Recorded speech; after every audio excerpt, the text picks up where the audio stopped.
Hello, well I'm doing some woodwork today, woodwork related to leatherwork, and I'm going to be making an edge slicker. Now, edge slicking is all about getting nice polished edges on your leatherwork, on the raw edges, getting them nicely polished up. And I tend to use a little wooden tool called an edge slicker. And you can go along with gum trag or water or whatever you like to use, beeswax, and you basically rub the edge of the leather and you get a nice polished, and then you can seal your edge so it's all nice and polished and sealed. It takes quite a long time. Now, some leather workers use power slickers, and they're very often about 2 inches diameter, around like grooved drums, a bit like the grooves on this, but as a drum, and on an electric motor, spins round and polishes your edge. Now, I've never been very keen on them. I have tried them, but the reason I'm not so keen on them is twofold actually. One is, when you're doing slicking by hand, you can actually control your slicker and see exactly where you're going, which is nice. But the other main reason is, with a round, small diameter edge slicker, you've not got much in contact with the leather at any one time. So it's not actually a very efficient way of working. And this sort of set me thinking, because I tend to use a flat slicker on flat edges. And the round ones are fine if you've got a curved edge, but for flat stuff, I thought, well, if you had a very large diameter slicker as a circle, you would have more in contact than with a very small one. So what I'm going to do today is make a huge round leather slicker. And I thought about this a little bit more, because I thought, well, it'd be nice to have it motorised.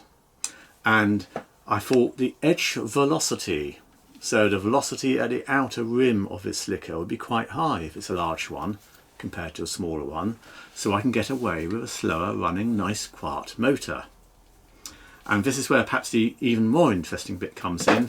I decided I would actually convert a whetstone grinder, because that's a nice slowed down item.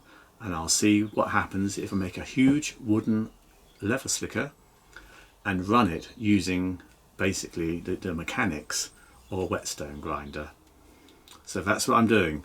First of all, bandsaw cutting out, then some lathe work, and then I'll be mounting it onto my whetstone. So here it goes. I was using quite a nice bit of beech wood, which I'd found in a skip. In fact, I asked the people's permission to take it, but lovely, about 1.25 inches roughly thick. So I cut this out on the bandsaw to make a blank, about 10 inches in diameter, and then I mounted it on my lathe. Started turning, obviously at quite a low speed because it's quite a large diameter piece of wood, and then got quite a nice sort of flat finish on it, and then went in with a little like fingernail gouge and cut some grooves in. And I made the grooves on this very similar to the wood slickers that I use, the sort of favourite edges that I have at the moment. And finally I bored it to make a hole for mounting. So this is the whetstone grinder I'm going to try using, and I've just been slackening off the main stone bolt. So I'm going to remove this stone. It came off very easily. And I'm going to replace it basically with my wooden disc. So this is the wooden disc that I've just bandsawed out and turned on the lathe. Now I've given it 2 grooves on here of the type I rather like using, so fairly wide. I know a lot of people go for narrower grooves, but for the work I do, I actually quite like larger width grooves. So that's what I've done. I think I may need to drill this out. Well, no, actually I think it will just go on. It's going to be a very tight fit, but I want it to be a tight fit. The other end, I'm going to, where there's the leather strop, I'm actually going to take the leather strop off, which is now very worn out, and I'm going to mount a abrasive. So I'm going to get some sandpaper on that wheel. I'm just needing to pack this with a few more washers so that it fits on. As usual, I'm raiding my washer drawer. I keep any spare washers I find on things. They always come in handy for this sort of thing.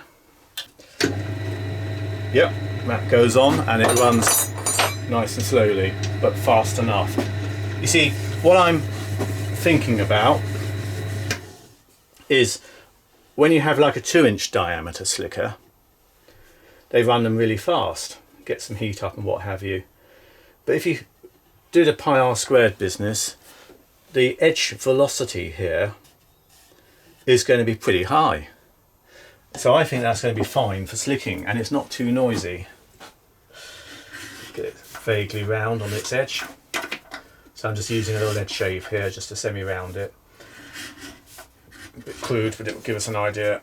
Okay, so I have a vaguely rounded edge. I now want to, I'll just wet it with a bit of water.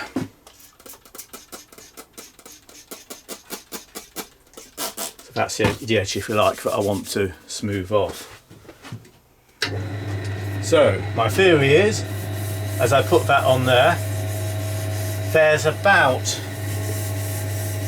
well, there's a good inch, if not more, of leather in contact at any point in time. So I think that's fairly efficient. And yeah, wow, it's quite impressive.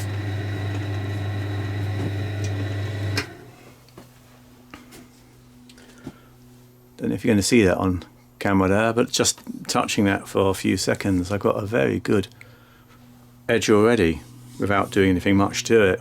So I would now be able to hand finish that edge, and I would, you know, slick it, flatten it, compress the fibres with the hand slicker, and then obviously polish it. But that is very, very good. I'm quite impressed. I'll give you a closer view of the actual grooves. There's a closer view of the leather on the actual slicker, and you can see that at any point in time there's about an inch of leather touching the surface there, so it's quite efficient, and this is really what I was after, was to get a good surface contact, because it's obviously a lot quicker. If that was a narrow diameter slicker, you'd only have something like, say, a 1/4 inch of contact, and it would effectively take 4 times longer, in crude terms. I mean, I'm approximating here, but the idea of the larger disc, so that's a 10-inch disc, is it will speed this up quite a lot and get a better quality result. So it's a win-win. What I have here are some little rolls of abrasive strip, in fact 6-metre rolls by 1 inch, 25mm wide, and they go down to 400 grit. So what I'm going to do is take this leather off, and using a bit of rubber cement or something sort of removable, stick down the finer sanding belt, and that will give me a nice little sanding edge as well. Again, it will run with quite a good edge velocity there. I think it will do very well on a job.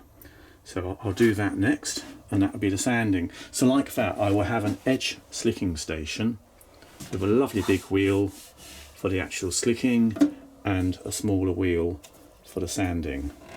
So I've used some double-sided tape to keep this belt on, just wrapped around 3 or 4 layers, and I think that will probably be enough, because I want to be able to remove it easily.